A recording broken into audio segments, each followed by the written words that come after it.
Hi, I'm Greg Cianfrani, founder and CEO of RX Insider. Here at RX Insider, we always strive to celebrate and recognize innovative products, services, and companies across the pharmacy supply chain. And I'm proud to announce the Pharmacy 500. Inspired by the Fortune 500, the Pharmacy 500 is a list of 500 companies and national associations that had a significant impact on dispensing pharmacies across the United States last year. The Pharmacy 500 represents companies that are shaping the pharmacy landscape, from driving operational efficiencies to supporting exemplary patient care. I invite everyone to join us in celebrating these businesses and their contributions to pharmacy. To learn more, please visit our website at rxinsider.com.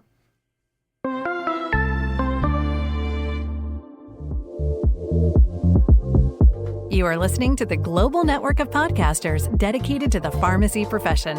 Welcome to the Pharmacy Podcast Network.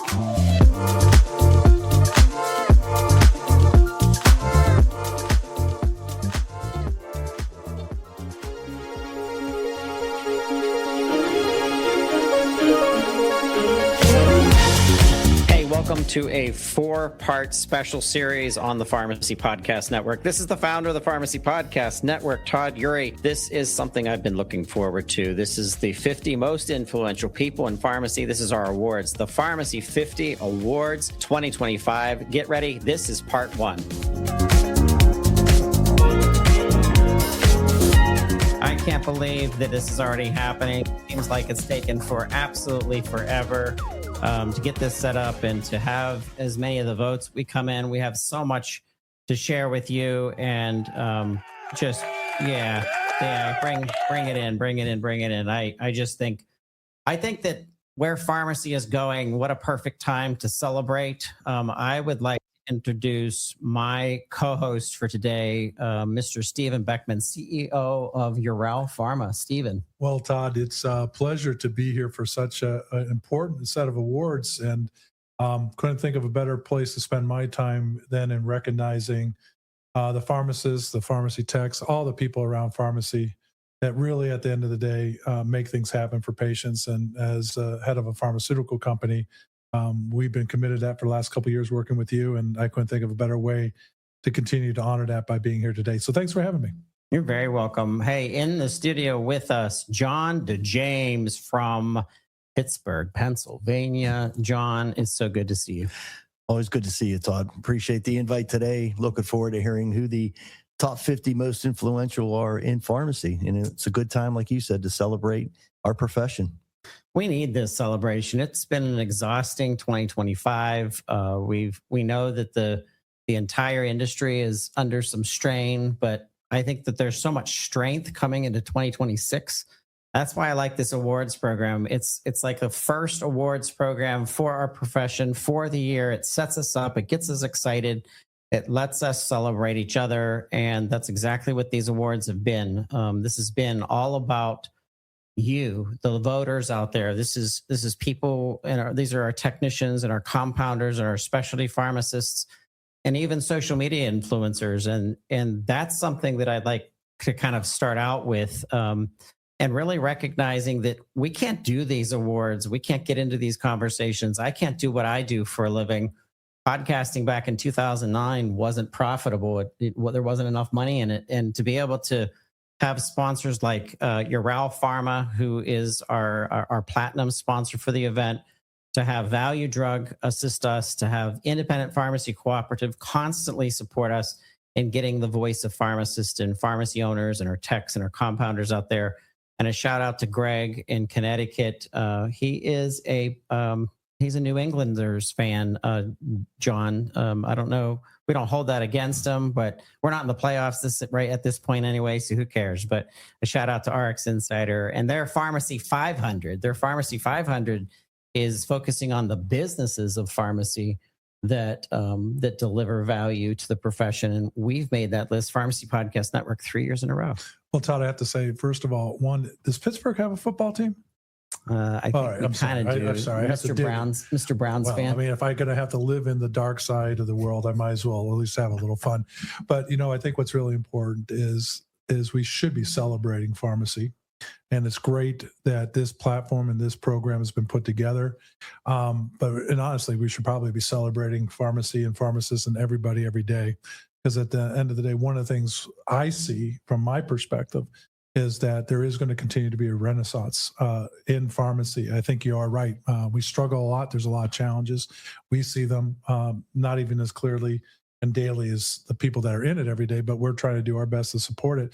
And we need to find a way to enhance all the great things that pharmacists want to do. We were on a podcast not long ago where they were talking about all the added services, things that we need to do. So we have to be able to make pharmacists profitable and give them the resources to continue to give care, especially as we see things being more challenging, whether it's a rural setting or something else. So pharmacists, we value, and today's what it's all about. We do value. Speaking of value, Value Drug and their commitment to expansion of different segments of pharmacy. We're going to talk about that. John to James, you're going to have to promise to come back on a future Torx where we could really dig down into some of the strategy that you guys have been presenting. I'm all in, Todd. Just shoot me the invite. I'll be here. All right, let's talk about the growth of the Pharmacy 50 Awards.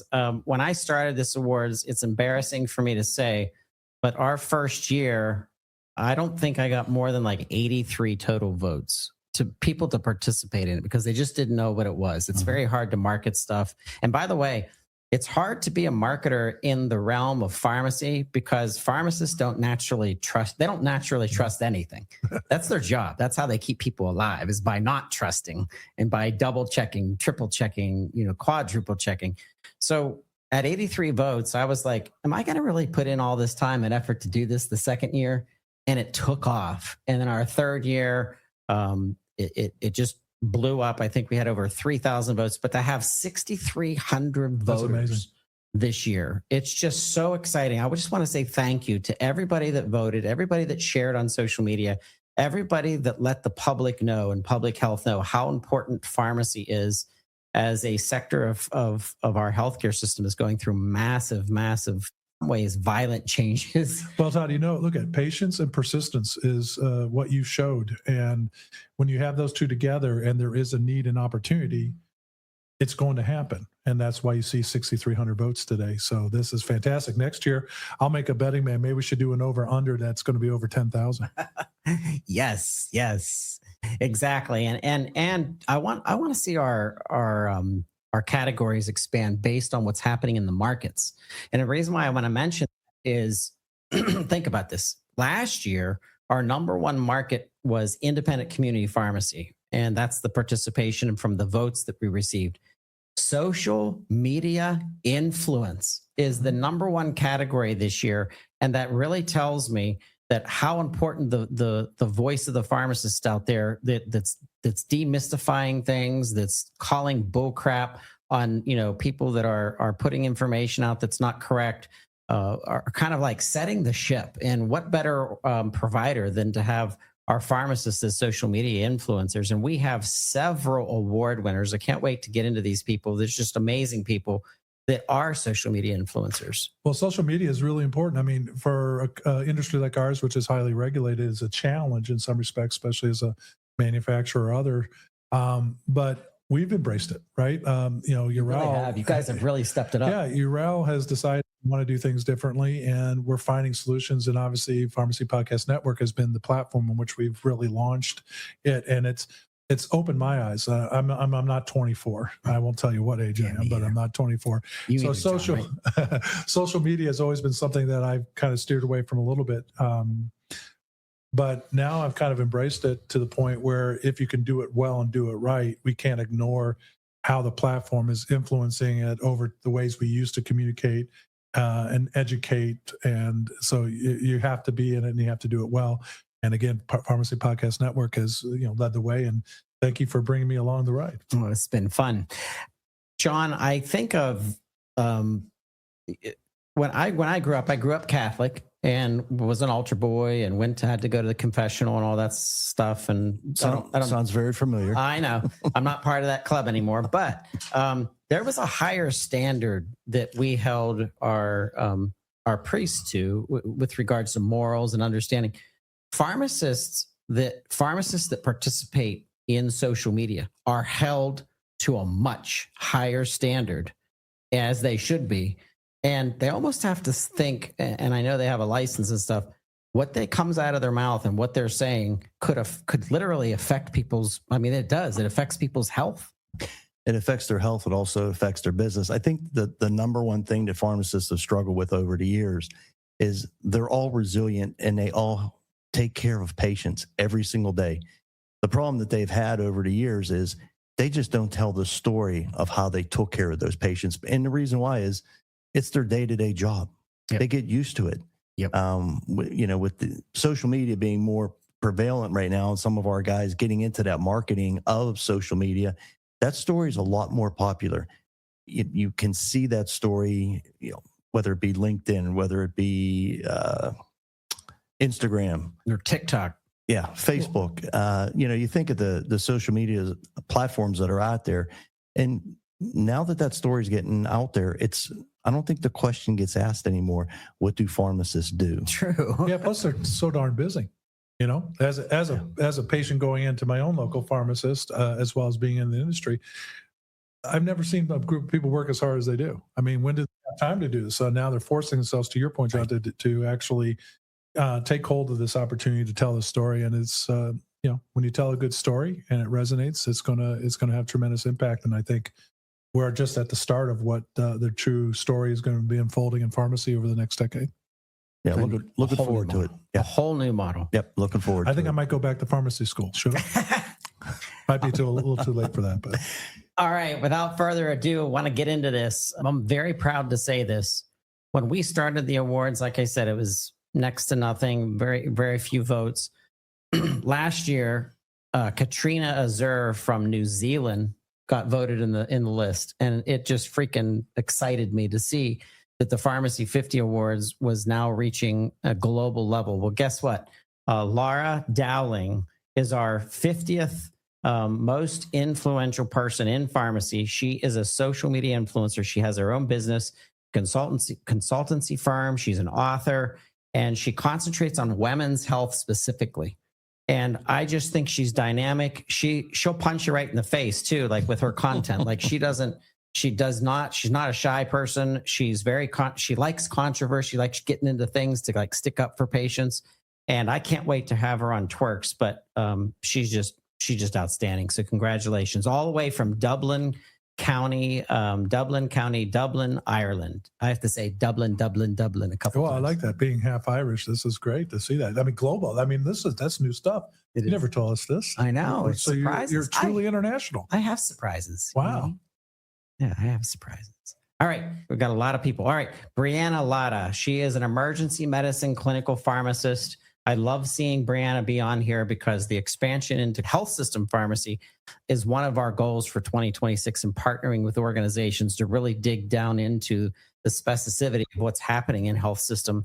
That's a place where your route plays everywhere. Whereas we've traditionally played in compounding, specialty, community, independent, chain. We've gone to NACDS a whole bunch. It's the health system pharmacy that we need to find a host, and we need to kind of cultivate. So I was so excited to see Brianna make the list. Well, just in two here, the one thing that strikes me too is I think people forget there's many different pharmacy settings, right? From long-term care, the retail pharmacy, to emergency medicine, institutional. So I think that's really, really cool too, because I don't think most common people think about pharmacy outside of maybe their corner drugstore. It's always been hospital and community. Yeah. And you see the opportunities now, managed care. How many of these young student pharmacists get out, and they all want to work for a drug company now. They want to be an MSL. So there's a lot more opportunities than just traditional hospital and community. A quick comment about Brianna. Look, she's says something about going to the University of Toledo and move back to Cleveland. I wonder if she's a Browns fan. Brianna, please let us know. That's awesome. We need all the help we can get. Go Cleveland. Go Cleveland. All right, number 48. I know this woman. I know AK. She goes by Autumn Cushman. I know her passion. I've met her. She is hot with, she was at the JP Morgan conference because she's been funded several times. She came out and invented something called Shift OS, which is actually ShiftRx, or it used to be called ShiftRx.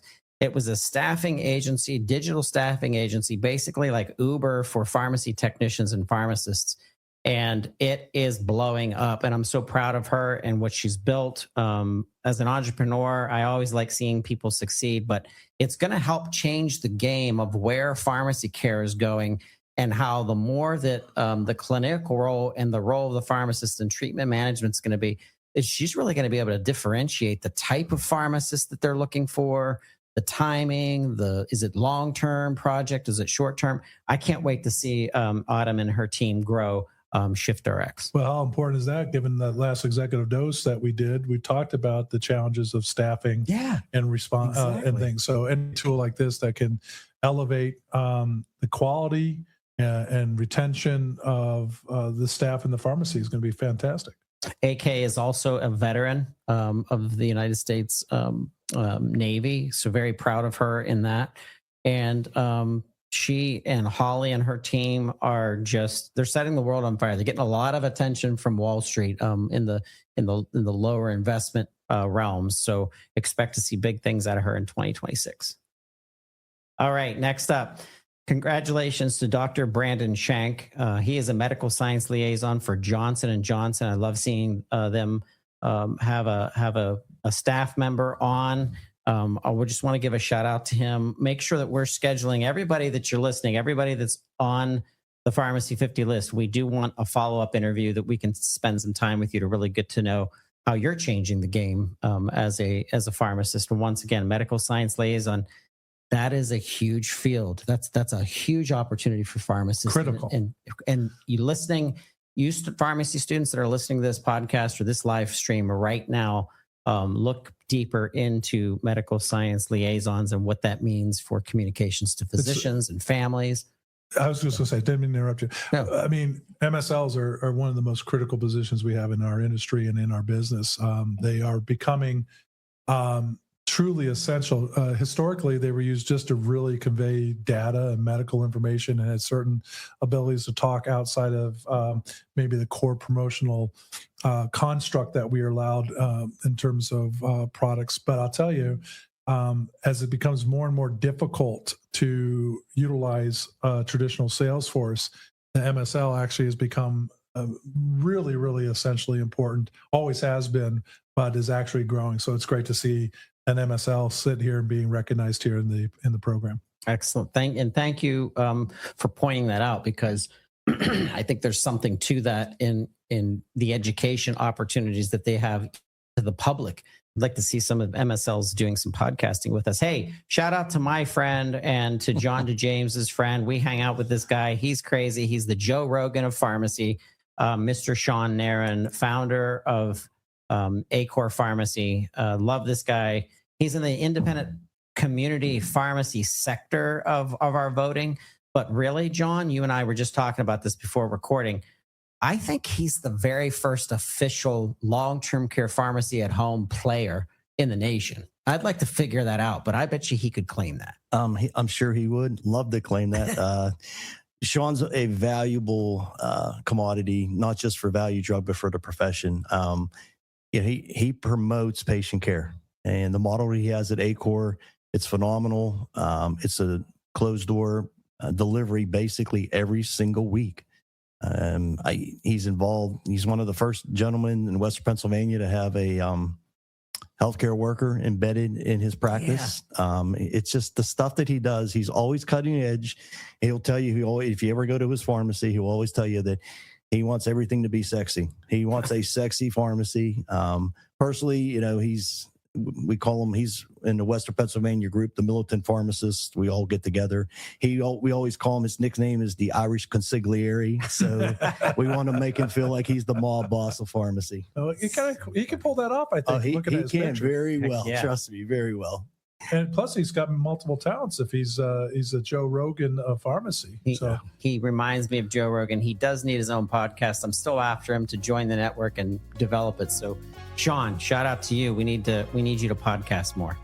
Hey, we're going to take a quick message. We're going to be right back. Hey, Hey, Pharmacy Podcast listeners, this is Brady Urey, the producer at the Pharmacy Podcast Network. I'd like to thank all of our listeners and voters for participating in the Pharmacy 50 Awards. I'd also like to thank one of the Pharmacy 50 Awards sponsors, RX Insider. RX Insider is a pharmacist-owned and operated communications and market intelligence company focused on pharmacy operations and the companies supporting dispensing pharmacies. Learn more at rxinsider.com. That's rxinsider.com. All right, now back to the show. Hey, we are back. Pharmacy 50 Awards 2025. We are headed into sharing number 45 on the list. Elaine Ramos. She's community engagement specialist. She's a pharmacy technician out of Las Vegas, Nevada. It's so good to see pharmacy technicians being voted on the Pharmacy 50 Awards because they are the right hands of our pharmacists. I'll tell you, we just referenced that last Executive Dose podcast, and I think a good 30% of it was dedicated to the value and importance and growing importance that pharmacy technicians play. And again, most people probably undervalue what they do, but clearly in just the last year, I've learned a lot more about the importance. In fact, what we're doing at our company is when we're looking at ways of doing things differently and how we communicate and promote, we don't think just pharmacy anymore, pharmacist, I should say. We're now thinking pharmacist, pharmacy tech, and asking those questions of the different groups to make sure that if we need to customize something or do something that be more effective or more meaningful, we're not just lumping everybody in together, but we're trying to be more critical of what we do and how we say it. Yeah, and I also want to say that having pharmacy technicians start learning different pathways of how to grow their own careers to backfill what is going to be needed when pharmacists start taking on a lot more clinical discussions and treatment management. Elaine actually works with kids, so she is really a specialist within her sector as a community engagement specialist with children. So that's awesome to hear. Shout out to you, Elaine. Congratulations. Hey, number 44 is a special pharmacist, a friend of mine.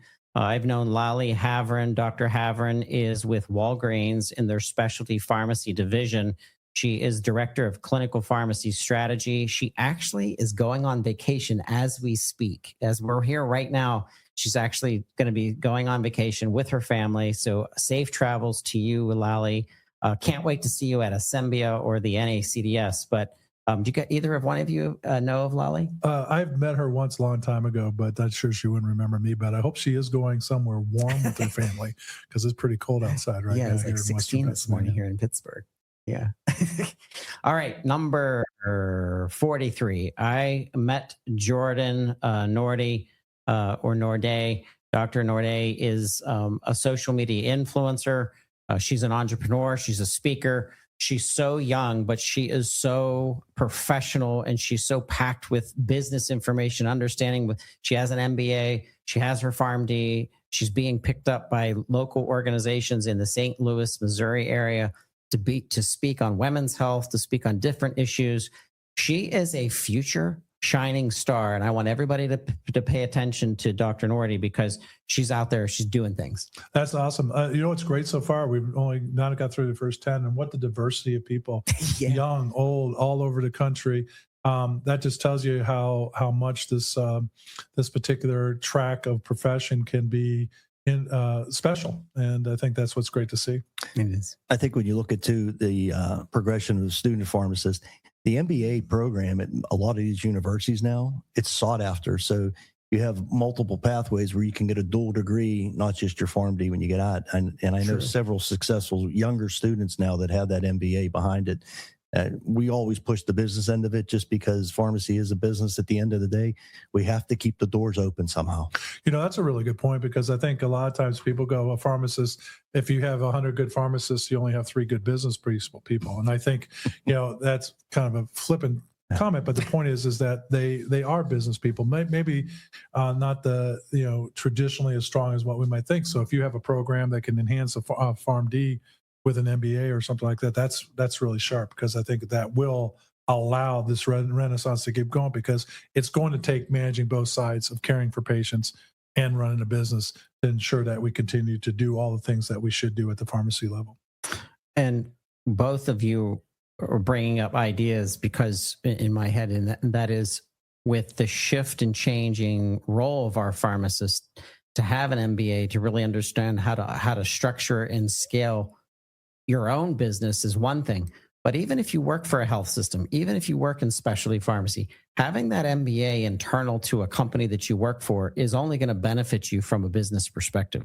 So I love this. Well, diversity. I mean, we went back and we had the techs, right? We were thinking about progression of growth. I never even thought about this, but one of the progressions for a good tech, if they weren't going to stay as a tech, is coming into the pharmaceutical and into the sales side of things. Maybe not as an MSL, but that would be a powerful person to be in the role of communication and sales for us. So the crossover and the better understanding, the interdependency and understanding how the whole system works, which is really what executive dose is about, right? We're trying to uncover all the different dynamics and how it influences the delivery of healthcare, especially at the pharmacy level. So this is awesome. All right, number 42, coming in from a passionate pharmacist that we all know. I've known Dr. Alex Varkey for probably 10 years now. I look up to him. He's a leader in our pharmacy. He's been part of APHA for years.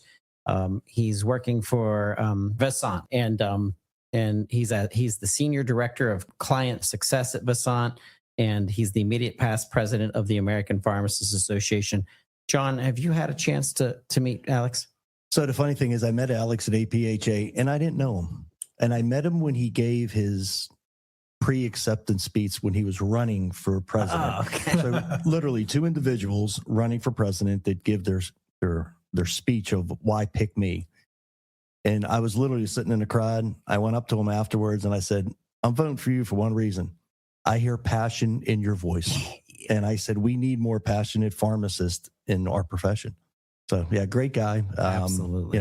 Interacted with him several times afterwards. And that's the type of leadership we're looking for on a national level. There's no ego with this guy either. He's so gentle. He's a big guy. He makes me look tiny. I walk up to him, give him a big hug. He's he's a servant leader. That doesn't take much. I know, I'm only 5'7". Yeah, that's right. Well, I won't stand up on you then. Yeah, I know you are. You do make me look like a dwarf. All right, coming in at number 41 is Daniel Mullins, Dr. Daniel Mullins. He is in the academia and pharmacy education space. He's a professor at the University of Maryland, Baltimore. I am so excited to see teachers and professors of the future of pharmacy on this list. I think that's so important. And I just I know with the handoff, when I almost feel like we're running a race with younger pharmacists, student pharmacists, you pass that baton. John, you have so much connection into pharmacy students through Duquesne University. How does being an influencer and being a professor, how does that kind of fuse together? I think the main thing is, all these student pharmacists, they meet a good teacher or a practice example, and then that person becomes a mentor later on for them. You might not have every question answered when you're in your 4-year degree on your professional phase, but I think of just between Duquesne, University of Pittsburgh, some other schools that I'm affiliated with. I'm thinking of Dr. Mark Harold at Duquesne. The gentleman's won the top professor in pharmacy school for 25 years. There is a reason why that person, and no matter where you go in the field, you mention that individual's name and everybody knows who he is, and they all have a good story about how they helped them. Every student struggles. We all struggled at pharmacy school. We all made it out somehow. Yeah. But when you have someone like Daniel that is actually being recognized, it's great to see that that's part of the top 50 this year. Absolutely. Thank you so much, Dr. Daniel Mullins, for your work and for your commitment. And thanks everybody out there that voted for him and showing up for the importance of academia and the future of our pharmacy educators. Thank you so much. All right, coming in at number 40, no stranger to the Pharmacy 50 list, no stranger to doing things differently and being an entrepreneur. Dr. Amina Akubar, Avant Pharmacy and Wellness Center over there in the Philadelphia area, I think, right? Is it out there? Do you know where her pharmacy's at? Further south. New Jersey or something, huh? I want to say Carolina, but I might be wrong. Well, that's what you have on the thing there, Charlotte, North Charlotte, right there in front of me. Why don't I read my own Hey, slides? look at the screen, buddy. Come on. That's just right. read A the little own bit farther. slides. You're being so nice to him. Just gently saying, keep going south. Just ease me into I'm this. trying to get invited back. Whose show is this anyway? Like, what's going on? Now, John was perfect, though. Hey, just keep thinking a little bit farther south. Just gently. Keep going. Amina is absolutely dynamic. She is very infectious and passionate and thinks of ways to use clinical services as an education tool for her patients. I just love her whole attitude and what she's doing. I want to say congratulations to Amina. Yeah, I would say too that most of her success, and we've heard this word at least 2 or 3 times so far, is diversification. Yes. She has diversified her model, and that is why she has been successful. Absolutely. Real quick question for you, John. Diversity has definitely come up, and a pharmacy has to be. But a pharmacy could also really hold a key value if they own an area too, right? So whether it be women's health or something like that. But the point is, what I'm seeing is that pharmacy, if they can do the core stuff well, I always say like functional intelligence. That's they can dispense drugs, they can manage patients, do it, and then there's situational intelligence, and that's they're figuring out where in their community or in their region they can make a difference or influence, either because there's not resource there or there's just a tremendous need for something that would make a difference in terms of quality of life or something like that. So I really, and that's again came up in our last podcast, is that we have to be able to give more service because, quite frankly, you can see it, right? You can see that the need and demand is starting to grow again at pharmacy, and they're going to be able to service it if they have the resources to do so and the ingenuity and creativity. And I think when you go back to customer service, we always think of customer service as the number one thing that pharmacy offers. COVID probably took a lot of that customer service away, and you had that 2 to 3 year window where there just wasn't customer service. Now that it all is coming back, that's part of the magic of what makes pharmacy or someone like an Amina special, because she goes beyond the traditional model of just counting in 5 and putting it in a bottle. And I got to say one more thing about independent pharmacy, because up until a year ago, and I'm in my 50s, I never went into an independent pharmacist in my life. I don't know why, but and nothing against the CVSs and the national pharmacy organizations we have, where they all provide value. But it has been a truly refreshing experience in just last year, because in the last couple months, I've had some unexpected health issues that kind of piled onto themselves, and to have that connection with my local pharmacist and what they've done, even, navigating coverage and payment to making sure everything was kosher in terms of drug interaction or whatever it might have been. It took it to a whole new level, and I appreciate it. And that's why I'm very, very convinced that the renaissance of independent pharmacy and pharmacy in general will continue to grow. Shout out to Amina. Can't wait to see you at APHA or the NCPA, but we got to get you on Twerks. All right, number 39 is Dr. Olton McGlone, and he's a clinical hematology oncology pharmacist, a health system pharmacy. He's from UPMC. He is a Pittsburgher. Okay, Go Pittsburgh. Nothing against that. It's okay. Yeah, we were talking before we started recording about the significance of Pittsburgh and pharmacy, and how Statlander started here, which was the beginning of specialty, and how community pharmacy has expanded here through technology. We have technology companies that actually started here that have been gobbled up into the McKessons of the world, and Red Sail has roots in Pittsburgh. So Pittsburgh and pharmacy is a big deal. I can, just to go back in time, I was an intern at Statlanders. Oh, my God. Well, you're absolutely right. I mean, everybody wants to think about Boston or Philadelphia, New Jersey, maybe Atlanta, San Francisco as the hubs of where, or just, some of the East West Coast major cities. But Pittsburgh does have a tremendous amount. And there's a lot of other businesses that I'm associated working with as potential partners in the area of managed care, and delivery of drug.